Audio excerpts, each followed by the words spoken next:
Rajarshi Shahu Chhatrapati memorial ट्रस्टतर्फे Rajarshi Shahu व्याख्यानमाला आयोजित करण्यात आली आहे।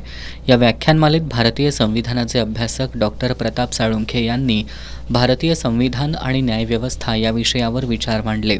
भारतीय न्यायव्यवस्थेबरोबरच संविधानानं दिलेल्या सर्व व्यवस्था अबाधित राखण्यासाठी संविधान समजावून घेणं आणि संविधानानं दिलेल्या हक्कांसाठी सतर्क राहणं गरजेचं आहे असं सांगितलं। त्यांनी सर्वांनी पुढाकार घेऊन संविधानाचं रक्षण करावं असं आवाहन केलं। त्यांनी देशभरातील विविध न्यायालयीन प्रक्रियांमध्ये देण्यात आलेल्या निकालांचं विश्लेषण केलं।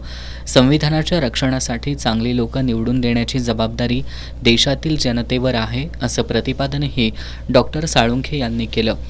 यावेळी ज्येष्ठ इतिहास अभ्यासक डॉक्टर जयसिंगराव पवार, ज्येष्ठ राज्यशास्त्र अभ्यासक डॉक्टर अशोक चौसाळकर, ज्येष्ठ संपादक वसंत भोसले, राजदीप सुर्वे यांच्यासह नागरिक उपस्थित होते।